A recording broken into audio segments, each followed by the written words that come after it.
امریکہ کے اندر ایک دفعہ 1 گھنٹے کے لیے لائٹ کا فالٹ ہوا تھا، تو چند جگہوں پر لاکھوں ڈالر کی چوریاں ہو گئی تھیں کیونکہ کیمرے بند ہو گئے۔ لوگوں نے سمجھا اب دیکھنے والا کوئی نہیں، چوری ہو گئی۔ اسلام بڑا حسین مذہب ہے۔ اسلام کہتا ہے کہ کیمرے کی آنکھ بھی بند ہو سکتی ہے، انسان بھی سو سکتے ہیں، تو اس رب سے ڈر جا جسے نہ نیند آتی ہے نہ اونگ آتی ہے۔ ایک پکا کیمرہ تیرے اوپر فٹ ہے تو اس کا خیال کر۔ جب لوگ لوگوں سے ڈر کے نیکی کرتے ہیں تو وہ جزوی طور پر نیک ہوتے ہیں، وقتی طور پر۔ اتنی دیر لوگ موجود رہیں گے نیک رہیں گے، اور جب لوگوں سے اوجھل ہو جائیں گے پھر حالات خراب ہو جائیں گے۔ اس لیے اعلیٰ حضرت فاضل بریلوی رضی اللہ تعالیٰ عنہ سے کسی نے پوچھا تھا کہ نیک کون ہوتا ہے؟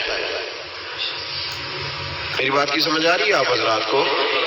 یہ میرے خیال ہے ویڈیو والا ویڈیو دے ہی دے گا، آپ تھک نہ جائیں ایک ہاتھ کھڑا رکھ کے، یہ آپ کو دے دے گا انشاءاللہ تعالیٰ۔ میرا خیال ہے کہ خیر والا معاملہ ہے، مل جائے گی آپ کو، اللہ آپ کو جزائے خیر دے۔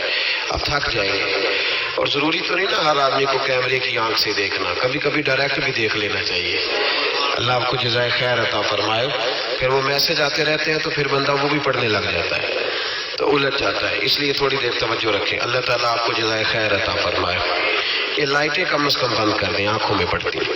میرے بھائی، اعلیٰ حضرت رحمت اللہ علیہ سے کسی نے پوچھا تھا کہ نیک کون ہوتا ہے؟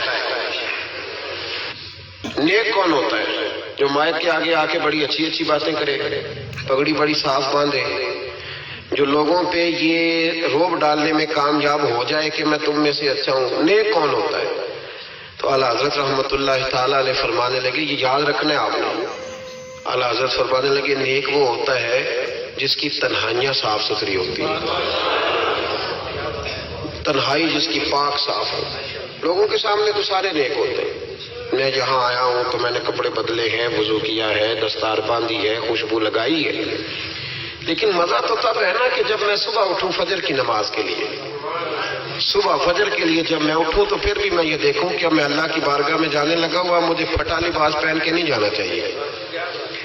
اب میں کئی دوستوں سے پوچھ لیتا ہوں، ملنے آتے ہیں تو میں پوچھتا ہوں مسجد کی ٹوپی پہن کے ولیمے پہ بھی جاتے ہو، بارات کے ساتھ بھی جاتے ہو؟ تو کہتا نہیں جی نہیں۔ تو میں کہتا ہوں جو لباس پہن کے تو شادی میں جانا پسند نہیں کرتا، مسجد میں کیسے آ گیا؟ وہ ٹروزر پہن کے جو تو منگنی میں جانا پسند نہیں کرتا، تو نے کیسے پسند کیا؟ اللہ کے سامنے کھڑا ہو گیا وہ پہن کے۔ تو نیک وہ آدمی ہوتا ہے جس کی تنہائی صاف ستھری ہوتی ہے۔ اللہ کریم نے قرآن پاک میں فرمایا وَلِمَنْ خَافَ مَقَامَ رَبِّهِ جَنَّتَانِ، فرمایا جو اللہ کے سامنے کھڑا ہونے سے ڈرے گا اللہ اسے 2 جنتیں عطا کرے گا۔ بندوں کے سامنے لوگ ڈرتے ہیں، بندوں کے سامنے بڑا ہی ڈرتے ہیں، بڑا ڈرتے ہیں لوگ، برادریوں سے ڈر رہے ہیں، قبیلوں سے ڈر رہے ہیں، اپنے اپنے رسم و رواج سے ڈر رہے ہیں، کچھ بچی کے سسرال والوں سے ڈر رہے ہیں، کچھ بچے کے سسرال والوں سے ڈر رہے ہیں، کچھ لوگ ایسے ہیں جو ماں باپ ہو کے، ملا رومی کہتے ہیں ماں باپ ہے پر اولاد سے ڈرتے ہیں کہ بیٹا کیا کہے گا، بیٹی کیا کہے گی۔ کچھ ایسے اساتذہ ہیں جو کچھ ایسے جملے زبان سے ادا نہیں کرتے کہ شاگرد کہیں کہیں گے کہ استاد کیا کر رہا ہے، اور کچھ ایسے پیر بھی ہیں جو مریدوں سے ڈرتے ہیں کہ بگڑ گئے تو پھر آستانہ کیسے چلے گا۔ ڈر رہی ہے دنیا، ڈر رہی ہے، سب سے ڈرتے ہیں۔ سن لو، میرے نبی پاک علیہ السلام نے فرمایا، یہ مصطفیٰ کریم کے جملے ہیں، یہ حضور کے لفظ ہیں، یہ محبوب نے ہمیں مفہوم سمجھایا ہے، اس کو سمجھ لو۔ حضور علیہ السلام نے فرمایا جو اللہ سے نہیں نہ ڈرے گا پھر وہ ہر ایک سے ڈرے گا۔ تو نہ ڈر اللہ سے، پھر تو ڈرتا تو جتنا مرضی بڑا کوٹ پہن لے، تو جتنی مرضی بڑی گاڑی میں گھوم، تو جتنی مرضی اونچی سیٹ رکھ کے، اونچی کرسی رکھ کے کوٹھی بنا لے، لیکن اگر تو اللہ سے نہیں ڈرتا تو پھر تو ہر بندے سے ڈرے گا۔ تو روب ڈال لے تھوڑی دیر کے لیے، غریب آدمی دبک جائے گا، پیچھے ہٹ جائے گا، لیکن میرے رسول پاک علیہ السلام نے فرمایا جو اللہ سے نہیں ڈرے گا وہ ہر ایک سے ڈرے گا، اور فرمایا جو رب سے ڈر جائے گا اللہ ساری مخلوق کا خوف اس کے دل سے نکال دے گا۔ پھر ختم ہو گیا، پھر کسی سے نہیں ڈرے گا۔ لیکن جب تک اللہ سے نہیں ڈرتا، ہم سہمے لوگ ہیں، ہم ڈرے لوگ ہیں، ہم سارا دن ڈر کے گزارتے ہیں۔ اگر ہمیں لوگوں کا ڈرنا نہ ہو، ہم تو سویرے اٹھ کے ٹوتھ پیسٹ نہ کریں، مسواک نہ کریں۔ ہم تو ڈرتے ہیں کہ لوگ کہیں گے دیکھو اس کے منہ سے بدبو آ رہی ہے۔ ہم ڈر کے سارے کام کریں گے۔ کسی کی شادی میں اس لیے جاتے ہیں کہ برادری ناراض ہو جائے گی کہ خود ہم اس کے ہاں گئے تھے تو یہ آیا کیوں نہیں۔ ہم تو بھائی تعزیت کرتے ہیں لوگوں سے ڈر کے۔ یاد رکھو یہ زمانہ بھگا کے تھکا دے گا، یہ راضی نہیں ہوگا۔ آپ بھاگتے رہیں، لوگ دیواروں تک، قبروں کی دیواروں تک چلے گئے، پر یہ دنیا کی محبت اس طرح کی ہے جس طرح بھیڑوں کی محبت ہوتی ہے۔ اس طرف والی بھیڑوں کو گھیر کے لاؤ تو ادھر والی نکل جاتی ہیں، ادھر والی کو گھیر کے لاؤ تو ادھر والی۔ یہ مولا علی شیر خدا کا فرمان ہے۔ آپ فرمایا کرتے تھے یہ نکل جائیں گے۔ کب تک بندوں کو راضی کرو گے؟ کب تک راضی کرو گے؟ ادھر والے رشتہ داروں کو ناراض کرو گے، راضی کرو گے تو ادھر والے ناراض ہو جائیں گے۔ ادھر والے دوستوں کو راضی کرو گے تو پیچھے والے بگڑ جائیں گے۔ تو حضور پھر کیا کریں؟ آپ فرمانے لگے ایک رب کو راضی کرو۔ ان الذین آمنوا وعملوا الصالحات سیجعل لهم الرحمن ودا۔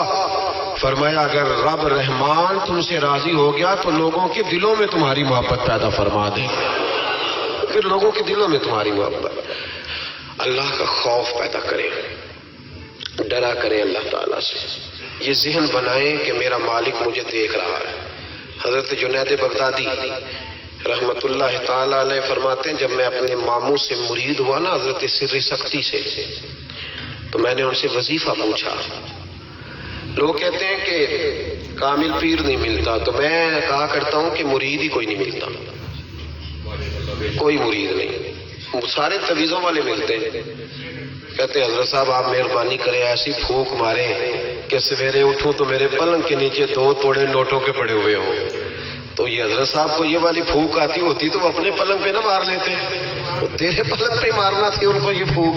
کہتے کوئی ایسا کام چلے کہ وہ پیسہ ہی پیسہ ہو جائے۔ تو میں نے کہا یہ جو تجھ سے 1000 روپیہ لے رہا ہے، 2000 لے رہا ہے، اگر یہ پھونک ہوتی تو یہ پہلے اپنی پٹاری پہ مارتا۔ بھائی طریقت اور تصوف کس چیز کا نام رکھا ہے؟ پہلی بات تو یہ ہے کہ مرید کا وہ تصور ہی نہیں کہ میں نے معرفت الہی حاصل کرنی ہے، میں نے اللہ کی بارگاہ تک جانا ہے۔ رویہ بالکل دوسرا ہے۔ جب میرا رویہ یہ ہے تو پھر سامنے والے کا بھی تو وہی ہوگا نا۔ اس لیے کہ جیسی میری نیت ہوتی ہے لوگ بھی مجھے ویسے ہی ملا کرتے ہیں۔ حضرت جنید بغدادی کہتے ہیں جب میں اپنے مرشد گرامی حضرت سری سختی رحمت اللہ علیہ کی بارگاہ میں گیا، مرید ہوا تو میں نے وظیفہ پوچھا، تو حضرت نے مجھے وظیفہ بتایا۔ وظیفہ، توجہ ہے میری بات پر؟ وظیفہ بتایا۔ میں نے کہا حضور کیا وظیفہ ہے؟ کہنے لگے تو نے اس بات کا تصور جمانا ہے، ہونٹوں سے رٹا نہیں لگانا، تو نے تصور جمانا ہے۔ کیا؟ تو نے تصور جمانا ہے کہ اللہ میرے ساتھ ہے اور اللہ مجھے دیکھ رہا ہے، اللہ میرے ساتھ ہے اور اللہ مجھے، یہ رٹا نہیں لگانا لفظوں کے ساتھ، اس کا تصور جما، اللہ میرے ساتھ ہے اور اللہ مجھے، اس پر غور کر، اس کا رٹا لگا۔ پتہ ہے نیک کون ہوتا ہے، پرہیزگار کون ہوتا ہے؟ نماز پڑھنے والے کو نمازی کہتے ہیں، نیک نہیں کہتے۔ حج کرنے والے کو شریعت نے اسے حاجی کہا ہے، پرہیزگار نہیں کہا۔ زکوٰۃ دینے والا، صدقہ دینے والا سخی ہے، پرہیزگار کس کو کہتے ہیں؟ متقی کس کو کہتے ہیں؟ جو گناہ سے بچتا ہے، جو اللہ سے ڈرتا ہے، جو محتاط زندگی گزارتا ہے، جو بے تکے جملے نہیں بولتا، جو بے تکی سوچے نہیں سوچتا، جو فضول سوالات نہیں کرتا، جو مبہم زندگی نہیں گزارتا، جو اپنے وقت کو ضائع نہیں کرتا، جو کبھی بھی اس رستے پہ نہیں پڑتا جس رستے پہ اسے کوئی کام نہ ہو، جو بڑھ کے آگے اپنا آپ دکھاتا نہیں، جو ہر روز بھاگ کے اس طرف نہیں ہوتا کہ کوئی مجھے بھی جاننے لگ جائے، کوئی مجھے بھی سمجھنے لگ جائے، وہ متقی نہیں۔ متقی تو وہ ہے جو گناہ سے بچے، اللہ سے ڈرے۔ حضرت عبداللہ بن عمر رضی اللہ تعالیٰ عنہ فرماتے ہیں کہ میں مدینہ منورہ سے نکلا ایک سفر کے لیے، میں نے کچھ کھجوریں، کچھ سرکہ، کچھ خشک چیزیں ساتھ رکھ لی کیونکہ سفر لمبا تھا۔ فرماتے ہیں کہ میں ابھی کچھ فاصلہ میں نے مدینے کا طے کیا تو ایک صحرا آیا، دوپہر کا وقت ہو گیا تو میں کھانا کھانے لگا. رمضان کا مہینہ نہیں تھا, محرم سفر کے ایام چل رہے تھے. میری باتیں سمجھ تو آ رہی ہے نا آپ حضرات کو؟ سب کو آ رہی ہے؟ اللہ آپ کو جزا عطا فرمائے. کہتے ہیں میں دوپہر کے کھانے کے لیے وہاں رکا, میں نے وہ کھجوریں نکالی, سرکہ نکالا, کھانے لگا تو ایک چرواہا بکریاں چراتا چراتا آ گیا. وہ نوجوان تھا, اس کے چہرے پر میں نے بڑی روشنی دیکھی. غریب آدمی تھا, بکریاں چراتا تھا. ہم لوگ بھی جب کھانا کھانے بیٹھتے ہیں تو کوئی آ جاتا ہے تو اس کو دعوت دیتے ہیں, بھئی آ جا تو بھی کھانا کھا لے. کہتے ہیں میں نے اسے کہا کہ میاں آج روٹی کھا لو. کہنے لگا نہیں, اللہ آپ کو جزا دے, میرا دل چاہتا تھا کہ کوئی میرے ساتھ کھا لے. اللہ کے بندوں کی خواہش ہوتی ہے نا کوئی مہمان مل جائے. فرماتے میں نے دوبارہ کہا بھئی آ جاؤ کھا لو.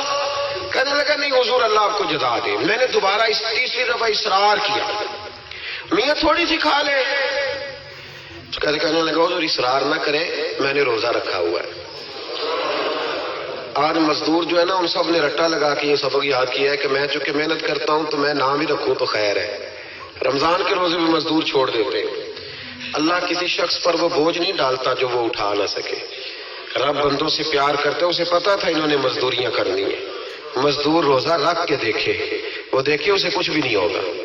حضور نے تو کہا صوم و تصحو, تم روزہ رکھو اللہ تمہاری صحت میں اضافہ کر دے گا. یہ تو تندرستی والا کام ہے. کہنے لگا حضور روزہ رکھا ہوا ہے. تو حضرت عبداللہ ابن عمر رضی اللہ تعالیٰ عنہ کہتے ہیں میرے دل میں خیال آیا پتہ کروں کہ صرف روزے دار ہے کہ نیک بھی ہے. صرف روزے دار ہے کہ نیک بھی ہے, صرف نمازی ہے کہ نیک بھی ہے, صرف حاجی ہے کہ اللہ سے بھی ڈرتا ہے. ذرا دیکھوں تو صحیح, آزماؤں. آپ فرماتے میں اٹھ کے قریب گیا, کھانا میں نے کھا لیا تو بکریاں تھی اس کے پاس, 300-400 بکری چرا رہا تھا. تو ایک بکری کی پشت پہ میں نے ہاتھ پھیرا. میں نے کہا بیچو گے بکری؟ کہنے لگا حضور میں چرواہا ہوں, دیہاڑی پہ کام کرتا ہوں, مزدوری لیتا ہوں, ان کا مالک تو کوئی اور ہے. تو آپ فرماتے میں تو پہلے دیکھنا چاہتا تھا کہ نیک بھی ہے کہ نہیں.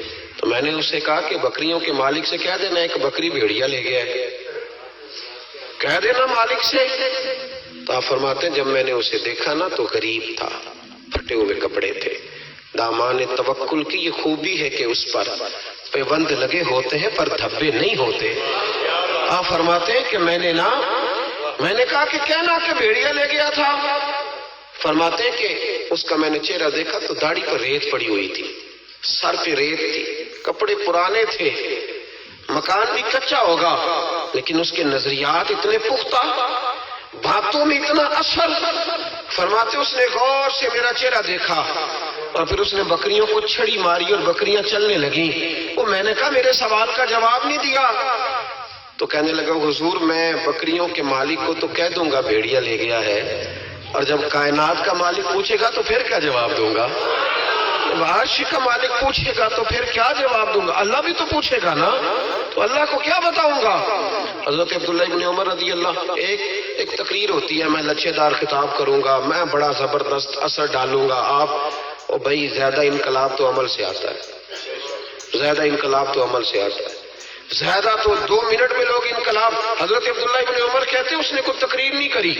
تقریر بھی اثر کرتی ہے, اس کا بھی فائدہ ہوتا ہے, یہ بھی دل صاف کر جاتی ہے, اس میں شک نہیں.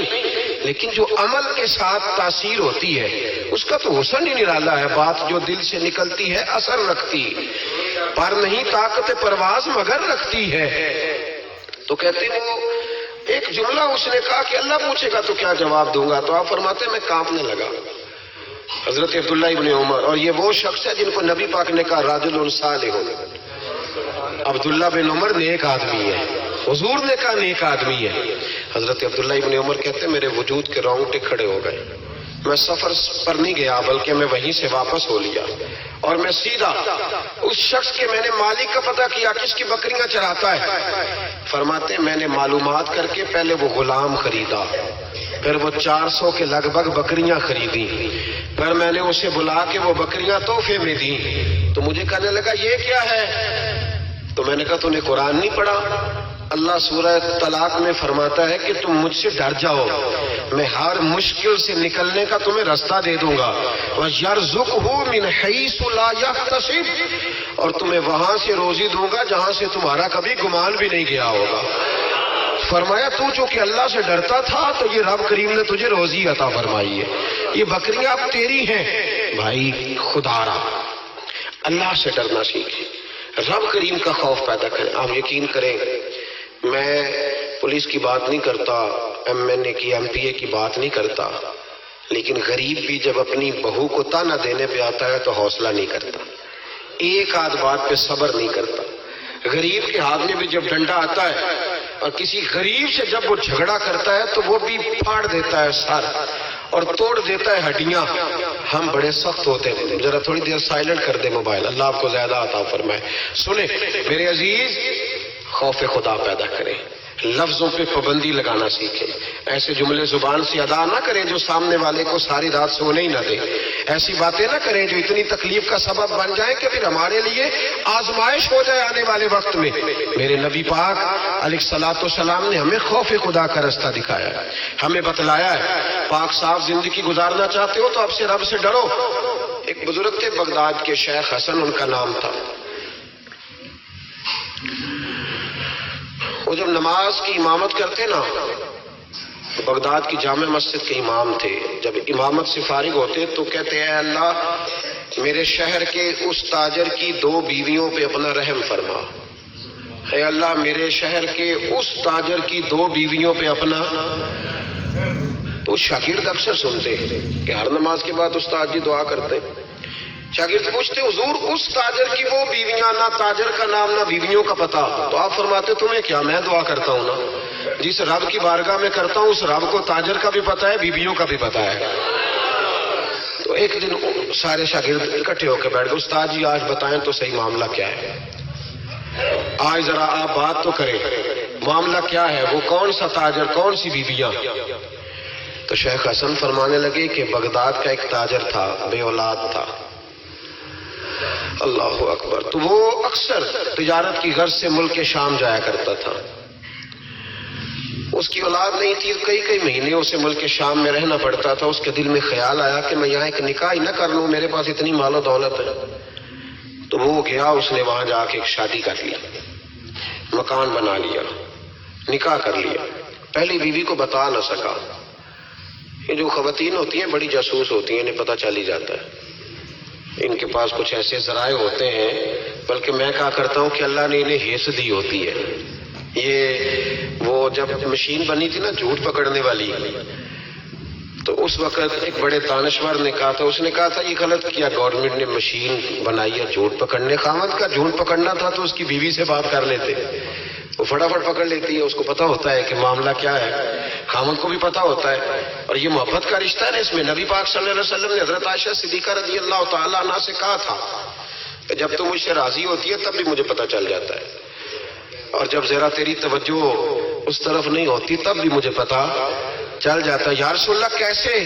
تو حضور فرمانے لگے جب تم مجھ سے راضی ہوتی ہے تو کہتی ہے مجھے رب محمد کی قسم ہو صلی اللہ علیہ، اور جب کسی بات میں تیری توجہ بٹی ہوتی ہے تو تو کہتی ہے مجھے رب ابراہیم کی قسم ہو۔ تو حضرت عائشہ صدیقہ مسکرا پڑی، کہنے لگی یا رسول اللہ اللہ نے آپ کو بڑا علم عطا فرمایا ہے، وہ تو سارا پتہ چل جاتا ہے۔ تو بیوی پتہ کر لیتی ہے، اسے خبر ہوتی ہے، ایسے بھی یہ لباس ہے مرد کا، مرد اس کا لباس ہے، دونوں ہی جانتے ہیں کمزوریاں بھی خوبیاں بھی۔ تو وہ جب اس دفعہ تاجر آیا نا ایک دفعہ ملک شام سے نکاح کے بعد، تو بیوی محسوس کرنے لگی کہ بدلے بدلے سے میری سرکار نظر آتے ہیں، نہ تو کپڑے دھلنے والے ہیں نہ اس طرح اس کی طبیعت ہے، کوئی معاملہ ہے۔ لیکن فرما بردار بیوی تھی تو ڈائریکٹ شوہر سے سوال نہیں کیا، ایک جاسوس کے ذمہ لگایا کہ ملک شام جا کے پتہ تو کر ماجرا کیا ہے۔ وہ گیا، اس دفعہ جب یہ ملک شام گیا نا چند مہینوں کے بعد دوبارہ، تو وہ پیچھے گیا کہ کہنے لگا کہ میں کچھ بتا نہیں سکتا، تکلیف والی بات ہے، لیکن مسئلہ یہ ہے کہ تیرے خاوند نے وہاں نکاح کیا ہوا ہے، ایک گھر بھی لیا ہوا ہے، ایک بیوی بھی ہے۔ اس نے کہا چلو آتے ہیں تو بات کرتی ہوں۔ لیکن اب کہ جب یہ آیا نا واپس ملک شام سے تو بڑا شدید بیمار ہو کے آیا، شدید بیمار۔ خاتون کہتی ہے مجھے پوچھنے کا موقع ہی نہ ملا، وہ بیمار ہی اتنا تھا، میں نے مناسب ہی نہ سمجھا، تیمارداری کرتی رہی، تندرست ہوگا تو بات کروں گی، اللہ نے موقع نہ دیا، وہ تاجر انتقال کر گیا۔ ادھر دیکھیں نہیں میری طرف، وہ انتقال کر گیا۔ اب عدت گزری تو اس بیوی نے، بغداد والی نے اس نے اس کا کل مال، جو کہ اور کوئی تھا ہی نہیں، یہی بیوی تھی اور بڑا مالدار تھا، اس نے کل مال جمع کیا اور پھر اس کو آدھے حصے میں بانٹا۔ عدت گزرتی اس نے 2 سواریوں کا بندوبست کیا، اس جاسوس کو ساتھ لیا اور اس بیوی کے پاس پہنچی جو ملک شام رہتی تھی۔ اللہ کرے آپ کو سمجھ آئے۔ اور بھائی یہ کردار مسلمانوں کا ہے۔ ہم آج کل پتہ کیا سمجھتے، کہتے ہو وہ تو بڑے لوگ تھے۔ وہ بڑے لوگ نہیں تھے، وہ مسلمان لوگ تھے۔ ان کے نام کے ساتھ وہی لفظ لگتا ہے جو ہمارے نام کے ساتھ لگتا ہے۔ وہ بھی نمازی تھے، حاجی تھے، وہ سارا کچھ تھے، بس ہم نے نہ کہہ دیا دلی دور است، ایسی کوئی بات نہیں۔ آج بھی ہو اگر ابراہیم کا ایمان پیدا، آگ کر سکتی ہے انداز گلستاں پیدا، اور تو فضائے بدر پیدا کر، فرشتے تیری نصرت کو اتر سکتے ہیں گردوں سے کتار اندر کتار اب بھی۔ اس نے سارا کچھ رکھا، جاسوس کو ساتھ لیا اور شام، ملک شام پہنچ گئی۔ اس خاتون کو تلاش کیا اور تلاش کر کے کہنے لگی زمانہ نہیں جانتا کہ تو بھی وارث ہے مال کی، پر میں تو جانتی ہوں نا، میں تو جانتی ہوں نا۔ اور یہاں تو میاں لوگ 2 مرلے کے لیے جعلی کاغذات بنوا لیتے، قرآن اٹھا لیتے، خاتون ہو کے، شیخ حسن کہتے ہیں عورت ہو کے جا کے کہنے لگی کہ یہ چونکہ تیرا مال ہے تو میں آدھا لے کے آئی ہوں، آدھی وارث تو ہے اور آدھی وارث تو رکھ اپنا مال۔ اس خاتون نے آگے بڑھ کے اپنی سوکن کو گلے سے لگایا اور کہنے لگی بی بی اگر تو اللہ سے ڈرتی ہے تو میں بھی اسی رب کی بارگاہ میں سجدہ کرتی ہوں، میں بھی اسی مالک سے ڈرتی ہوں، میں بھی اسی کریم کی ماننے والی۔ کا کیا مطلب؟ کہنے لگی میرا شوہر اب کے جب آیا تھا نا ملک شام تو بیمار ہو کے آیا تھا اور بغداد کے طبیبوں نے اسے بتایا تھا کہ اب تو بچے گا نہیں، تو وہ جب واپس جا رہا تھا تو مجھے کچھ پیسے بھی دے گیا تھا، یہ مکان بھی میرے نام کر گیا تھا اور مجھے طلاق بھی دے گیا تھا اور کہہ گیا تھا مرضی کا نکاح کر لے۔ وہ چونکہ مجھے فارغ کر گیا تھا، اب اس مال میں سے میرا کوئی حصہ نہیں، یہ سارا ہی تیرا ہے، اب میرا اس میں سے کوئی حصہ نہیں، تو رکھ لے، سارا ہی تیرا۔ شیخ حسن رحمت اللہ علیہ فرمایا کرتے کہ میں مولوی اور مفتی ہو کے، میں پیر اور صوفی ہو کے ان 2 بیویوں سے میں نے بڑا سیکھا ہے، لہذا جب بھی دعا کرتا ہوں پہلے ان 2 عورتوں کے لیے دعا کرتا ہوں، پہلے ان کے لیے۔ جن لوگوں کے دلوں میں خوف خدا ہوتا ہے وہ سجے ہوئے ہوتے ہیں، وہ سنورے ہوئے ہوتے ہیں، وہ دیانتدار ہوتے ہیں، وہ اپنے چھوٹے چھوٹے سے مکان پر بڑے خوشحال ہوتے ہیں۔ ان کی نظریں اگر کبھی جاتی ہیں تو خدا کی رحمت پر، کسی کی جیبوں پر ان کی نظریں کبھی نہیں جاتی۔ وہ میرے بھائی لقمہ حرام آ جائے تو رات انہیں نیند نہیں آتی۔ وہ لوگ تھوڑی سی آمیزش بھی اپنے بچوں کو کھلانا جرم سمجھتے ہیں۔ آج ہر گھر سے چیخنے کی آواز آتی ہے، ہر ایک کو ڈراؤنے خواب آتے ہیں، ہر آدمی سہما اور سمٹا ہوا رہتا ہے۔ ایک صاحب مجھ سے کہنے لگے پیر صاحب میرے گھر کے کونے سے چیخنے کی آواز آتی ہے، بڑے پیروں کو دکھایا ہے فرق نہیں پڑتا، آپ بھی چلیے۔ تو میں نے کہا یار میں تو عمل شامل نہیں ہوں، لمبا چوڑا تعویذ دھاگا مجھے تو نہیں آتا، ہاں حدیث مبارکہ میں جو وظائف بتائے گئے ہیں تمہیں بتا دیتا ہوں، اس کو پڑھ لو۔ کہنے لگے نہیں جی نہیں، بڑے لوگوں کو دکھایا ہے فرق نہیں پڑتا۔ تو میں نے کہا ہو سکتا ہے پھر جن نہ ہی ہو وہاں پہ۔ کہنے لگے آپ کا کیا خیال ہے؟ تو میں نے کہا اگر کسی یتیم کا مال گھر کے کسی کونے میں لگ جائے تو پھر چیخنے کی آوازیں بند نہیں ہوتی، وہ پھر ہمیشہ آتی ہیں، پھر گھر سے خوف آتا ہے۔ اور اگر کسی کے پیسے دبا کے آدمی رات کو سوئے پھر اسے ڈراؤنے خواب آتے ہیں، پھر اللہ اسے تنبیہ کرتا ہے۔ پھر وہ تعویذوں والا مسئلہ نہیں، وہ توبہ والا مسئلہ، وہ استغفار والا مسئلہ، وہ اللہ سے ڈرنے والا معاملہ ہے۔ رب کریم کا خوف، اللہ کا ڈر، یہ انسان کو سجائے گا، یہ سنوارے گا۔ ہم مسلمان ہیں، ہر دوسرا لفظ ہمارا یہ ہوتا ہے کہ ہمارا رب ہمیں دیکھ رہا ہے، ہر دوسرا لفظ یہ ہوتا ہے کہ مر جانا ہے، وقت آنے والا ہے، ہر دوسرا جملہ یہ ہوتا ہے کہ قیامت میں اللہ حساب کتاب کرے گا۔ تو بھائی جب ہر دوسرے فکرے پہ یہ بات بولتے ہو تو پھر بدلنا کب ہے؟ پھر سچ کب بولنا ہے؟ پھر دیانتداری کب کرنی ہے؟ اگر یہ بات کیا کہ مر جانا ہے کنفرم ہے، پھر اس کی تیاری کب کرنی ہے؟ پھر اس کے لیے پروگرام کب بنانا ہے؟ جس آدمی نے 1 ہفتہ بعد عمرے پہ جانا ہے وہ ٹکٹ آج کرائے گا یا ابھی کرائے گا؟ شام کو جانا ہو تو ہفتہ پہلے کرائے گا نا۔ تو یہ کس طرح کا جانے والا ہے جو کہتے ہیں اس وقت تیاری کروں گا جب پکا پتہ چل جائے گا کہ شام کو مر جانا ہے؟ اللہ کا خوف ہمیں سجائے گا، ہمیں سنوارے گا۔ زندگی میں بڑی بہاریں ہم نے دیکھ لی، بڑے رنگ دیکھ لیے، بڑے لوگوں کو اپنے ہاتھوں سے دفن کیا، بڑی باتیں ہمیں آتی ہیں، بڑی کہاوتیں ہم جانتے ہیں۔ کسی کو 30 سال ہو گیا علماء کی تقریریں سنتے، کسی کو 40 سال بیت گئے خطاب سنتے، کسی کو 15 سال ہو گئے بات سنتے، تو بدلنا کب ہے؟ اب اس بات پہ عمل کب کرنا ہے؟ کیا تقریریں سننا ایک رسم کا نام ہے؟ کیا یہ محافل اس لیے سجائی جاتی ہے کہ ذرا پوسٹر شائع ہو جائے، مولانا کی فوٹو آ جائے؟ کیا اس لیے یہ سارے کام کیے جاتے؟ تبدیلی کب آئے؟ کب ہم اپنے ذہن کو بدلیں گے؟ کب ہم تیار ہوں گے کہ بس بھئی اب ختم دنیا کی دوڑ سے باہر، اب مسجد میں کب آئیں؟ کس وقت وہ وقت آئے گا جب جمعے والے دن لوگ پرچیاں ڈالیں گے کہ آج مسجد کی صفائی میں نے کروں گا، آج مسجد میں جھاڑو؟ وہ وقت کب آئے گا جب نبی پاک صلی اللہ علیہ وسلم نے کہا تھا کہ تمہیں پہلی رکعت، ادھر دیکھو میری طرف، کیا معاذ اللہ تعالیٰ ہم ان باتوں کا بھی اس کان سے سن کے ساری زندگی دوسرے کان سے نکالتے رہیں گے؟ کیا رسول پاک علیہ السلام سے ہمارا اس طرح کا رشتہ ہے کہ بات سنی اور ٹال دی؟ کیا اسی طرح زندگی گزاریں گے؟ وہ وقت کب آئے گا جب نبی پاک علیہ السلام نے فرمایا تھا کہ اگر تمہیں پہلی صف کے ثواب کا پتہ چلے تو تم قرآن اندازی کرو؟ کب قرآن اندازی ہوگی؟ کب؟ یا موٹر سائیکل کی قرآن اندازی میں تو 50,000 کا مجمع ہو جاتا ہے۔ یہاں محفل، اب تو اللہ تعالیٰ محفل والوں کو توفیق ہدایت عطا کرے، وہ عمرے کے ٹکٹ کے لیے لوگوں کو باندھ کے رکھتے، اور میں کہتا ہوں بس کرو یار، ٹکٹ دینا ہے تو اپنے امام مسجد کو دے دو چپ کر کے، کسی غریب کو دے دو، عمرہ کار آئے۔ اب عمرے کے ٹکٹ کے لیے لوگوں کو بٹھاؤ گے محفل میں، جس نے آنا وہ خدا کے لیے آئے یا محمد مصطفیٰ کے لیے آئے، خبردار کسی اور لالچ کے لیے کوئی نہ آئے۔ یہ تو خیر کا کام ہے، یہ تو چپ کر کے دینا چاہیے۔ اور بھائی کب قرآن اندازی کریں گے؟ حضور علیہ السلام نے فرمایا تمہیں پتہ چلے جمعے والے دن پہلے آنے کا ثواب کیا ہے، تم قرآن اندازی کرو۔ کب قرآن اندازی ہوگی؟ کب؟ رسم سمجھ لیا ان سب باتوں کو؟ بس ٹھیک ہے، ایک بڑا زبردست آج میں نے خطاب سنا جی 1.25 گھنٹہ، پھر کیا اثر ہوا اس کا؟ کیا رزلٹ نکلا؟ اس پر عمل کب ہوگا؟ وہ جو میں باتیں سناتا ہوں لوگوں کو 20 اور سینکڑوں، تو میں نے عمل کب سٹارٹ کرنا ہے؟ جنہوں نے نبی پاک سے سنا تھا انہوں نے عمل کیا تھا، انہوں نے سنا تھا انہوں نے۔ ادھر دیکھو حضرت عمر کا وہ دور تھا کہ آپ کی ایک لونڈی کلمہ پڑھ گئی تو ابھی آپ مسلمان نہیں ہوئے تھے، تو وہ لونڈی کہتی ہے کہ مجھے الٹا لٹکا کے جناب عمر مارتے تھے، اور اتنا مارتے تھے کہ تھک جاتے تھے تو پانی منگواتے تھے، اور جناب عمر وہ شخص تھے کسی کی جرت نہیں تھی کہ بات کرے، لیکن بس پھر بدل گئے عمر، پھر اللہ کا خوف آ گیا، پھر جو شخص کبھی نہیں رویا تھا وہ بات بات پہ رونے لگا، جو کسی کے آگے نہیں جھکا تھا وہ چھوٹے چھوٹے لوگوں سے معافیاں مانگنے لگا۔ بدل گئے نا، اللہ کا خوف آ گیا نا۔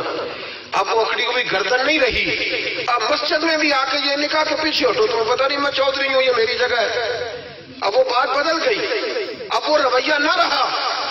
حضرت عمر فاروق رضی اللہ تعالیٰ عنہ، اور اس وقت تو ایک قبیلے کے سربراہ تھے نا، صرف ایک قبیلے کے، اور جب فاروق اعظم بدل گئے تو 24 لاکھ مربع میل کے حکمران، 24 لاکھ مربع میل کا واحد حکمران۔ اور جب کیسر و کسریٰ جیسے بادشاہ عمر کو بلائیں تو عمر کہیں جاؤ دوڑ جاؤ، میرے پاس ٹائم نہیں ہے۔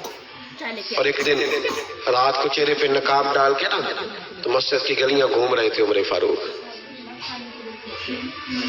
مدینے کی گلیاں گھوم رہے تھے، 1-2 گلیاں رہ گئیں تو فجر کا وقت ہو گیا، تو حضرت عمر اپنے غلام سے کہنے لگے نماز پڑھ لیتے ہیں اور باقی 2 گلیاں بعد میں گھوم لیں گے۔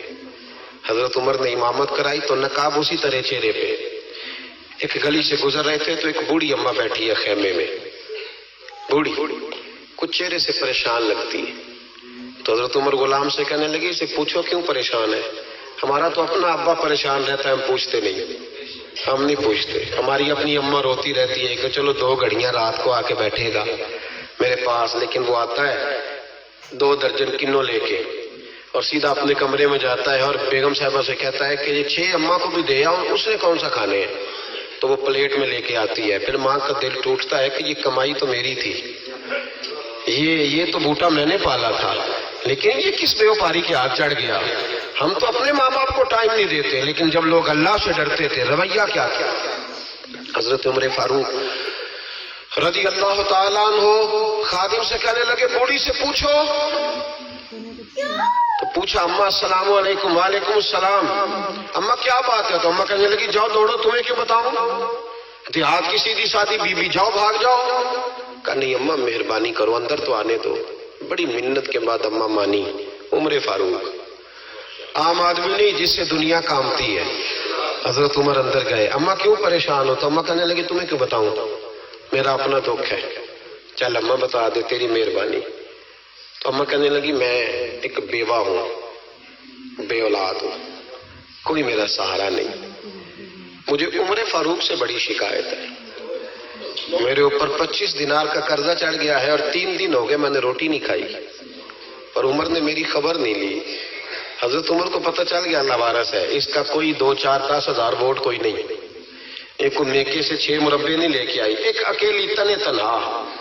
اور بھائی جب اللہ کا خوف ہوتا ہے تو پھر انسان ان غریبوں کو بھی مناتا ہے. پھر ریڑھی والے کی بھی اہمیت بڑھ جاتی ہے، پھر رکشے والے کی قدر بھی بڑھ جاتی ہے. حضرت عمر فاروق رضی اللہ تعالیٰ عنہ کہنے لگے اماں عمر سے شکوہ ہے؟ کہاں؟ جناب عمر کہتے ہیں میں نے ایک جملہ کہا تو اماں نے تو مجھے لاجواب کر دیا. میں نے کہا اماں عمر کو کیا پتا کہ تو بھوکی ہے اور مقروض ہے، اسے کیا خبر؟ تو اماں کہنے لگی کیا کہا تم نے؟ عمر کو خبر نہیں، اسے پتا نہیں. تو عمر سے کہو نا چھوڑ دے حکومت، اس کے حوالے کرے جو خبر رکھ سکتا ہے. کیوں بیٹھا ہے ابھی؟ ہمارے حکمران کہتے ہیں ابھی میں صدمے میں ہوں، نکلوں گا تو بات کروں گا. نہ ادھر ادھر کی تو بات کر، یہ بتا کہ قافلہ کیوں لٹا. مجھے راہزنوں سے غرض نہیں، تیری راہبری کا سوال ہے. ہاں تجھے جواب دینا پڑے گا. حضرت سیدنا عمر فاروق رضی اللہ تعالیٰ عنہ سے اماں کہنے لگی نہیں خبر رکھ سکتا تو حکومت کیوں کرتا ہے، چھوڑتا کیوں نہیں؟ تو حضرت عمر کہتے ہیں میں کانپنے لگا. دوڑے گئے جناب عمر. میں نے کہا اس اماں کا 6000 ووٹ نہیں کہ اس کی قدر کی جائے. یہ اماں کوئی بہت آکسفورڈ یونیورسٹی کی ڈگری ہولڈر نہیں کہ اس کی بات مانی جائے کہ لاوارث اور بیوہ بیوی. عمر دوڑے گئے، گھر سے اناج کا تھیلا کندھے پہ رکھا، 25 دینار بھی لیے، پکا پکایا کھانا بھی لیا. خادم کہنے لگا حضور مجھے دے دے میں اٹھا لیتا ہوں. تو حضرت عمر فرمانے لگے چل وعدہ کر قیامت کے دن بھی میرا بوجھ اٹھائے گا. کہنے لگا جی نہیں وہاں نہیں اٹھا سکتا. فرمایا پھر آج بھی نہ اٹھا، مجھے ہی اٹھانے دے، یہ میرا بوجھ ہے تو مجھے ہی. اماں کے سامنے 25 دینار بھی رکھے.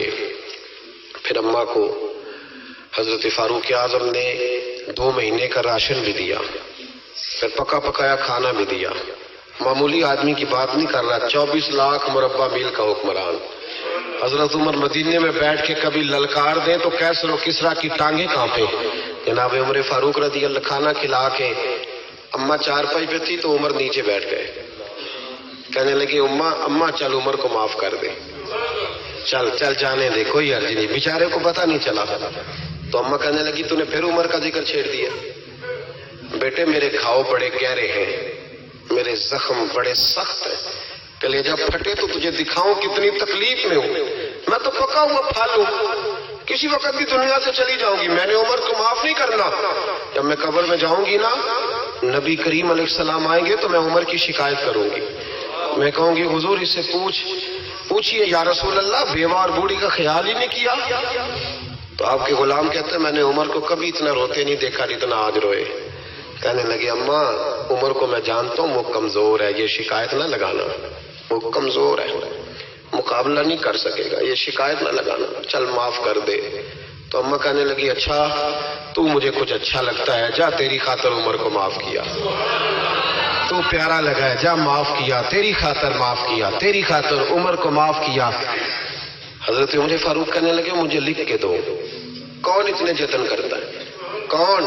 کسی سے کہنا جا اپنی اماں کو منا لے تو کہتے ہیں نہیں میری غلطی کوئی نہیں تو مناؤں کس بات پہ، ہمیں تو 20 دلیلیں آتی ہیں. جا ابا کے پیر پکڑ لے. پتہ ہے نبی پاک علیہ السلام نے فرمایا جس کا باپ راضی ہوگا اسی کا اللہ راضی ہوگا، اور جس کا باپ ناراض ہوگا وہ سارا دن وظیفے پڑھے اس کا اللہ راضی. یہ ابو داؤد شریف کی حدیث ہے. نا جی بڑی مہربانی پیسے نہ لائیے گا آپ بات سنیں، وہ بھی میں سمیٹنے کی طرف آ رہا ہوں، ختم کر رہا ہوں، آپ میری بات پہ توجہ رکھیں. عزیز بھائی نبی کریم صلی اللہ تعالی علیہ وسلم نے جو اپنے غلاموں کی تربیت کی تو حضرت عمر فاروق کہنے لگے لکھ کے دو، لکھ دو. تو اماں کہنے لگی آپ لکھیں میں سائن کر دیتی ہوں، آپ لکھ دیں میں سائن کرتی ہوں۔ حضرت عمر نے لکھا فلاں بنت فلاں کو عمر سے شکایت تھی، پھر انہوں نے عمر کو معاف کر دیا۔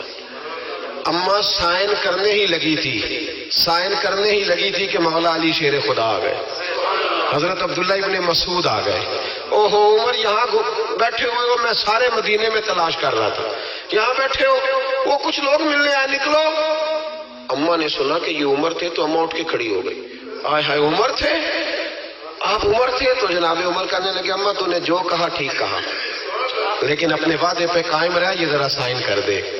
اماں نے سائن کیے تو حضرت عمر فاروق فرمانے لگے علی آ گئے ہو تو بطور گواہ تم بھی دستخط کر دو، عبداللہ ابن مسعود تم بھی بطور گواہ جب سائن ہوئے تو جناب عمر نے رکا لپیٹا اور مولا علی شیر خدا سے فرمانے لگے علی یہ رکھ لو، مجھے لگتا ہے میں تم سے پہلے دنیا سے جاؤں گا، اور جب میں پردہ کر جاؤں نا تو یہ رکا میرے کفن میں رکھ دینا۔ اگر حضور علیہ السلام نے پوچھا نا میری امت کے ساتھ کیا سلوک کر کے آئے ہو، تو رکا نکال کے کہوں گا یا رسول اللہ ایک بوڑھی ناراض تھی میں اسے بھی راضی کر کے آیا ہوں، حضور یہ میں راضی۔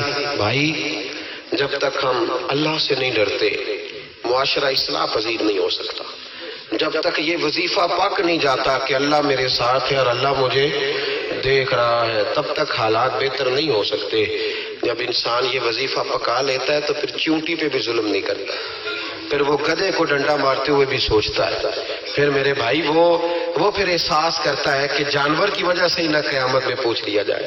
لیکن جب اللہ سے نہیں، ہمارے اب نہ تو مراقبے رہے، نہ ہم تنہا مسلح پہ بیٹھتے ہیں، نہ رات کو رب کریم کو مناتے ہیں، نمازیں ہیں تو وہ بھی ساری دکھاوے کی، اللہ ماشاءاللہ ہمارے سارے معاملات میں دکھاوا اس تیزی سے آیا کہ روح کا وہ اجر اور دل کی وہ کیفیات ختم ہوتی جا رہی ہیں۔ رات مسلح پہ بیٹھے اپنی اصلاح کے لیے اپنے مالک کے حضور دعا کریں، اور سب سے بڑھ کر یہ کہ یہ ذہن بنائیں کہ میں یہ باپ مجھے بعد میں ملا، اماں مجھے بعد میں ملی، بچے بیوی بعد میں ملے، پہلے تو میں اپنے رب کے پاس تھا، اس وقت میرا کوئی رشتہ دار نہیں تھا، اور جب میں قبر میں جاؤں گا تو پھر بھی میرا اللہ ہی میرے ساتھ ہوگا، اور اگر اس کے بعد کوئی ہستی میرے لیے ابر رحمت بنے گی تو خدا کے محبوب کی ہستی بنے گی۔ میرے بھائی جس آدمی کے ساتھ انسان کو ہمیشہ کام پڑے اسے بندہ ناراض نہیں کرتا، اس کے ساتھ دوبارہ بھی مجھے کام پڑے گا، تو رب رسول کے ساتھ رشتے مضبوط کریں۔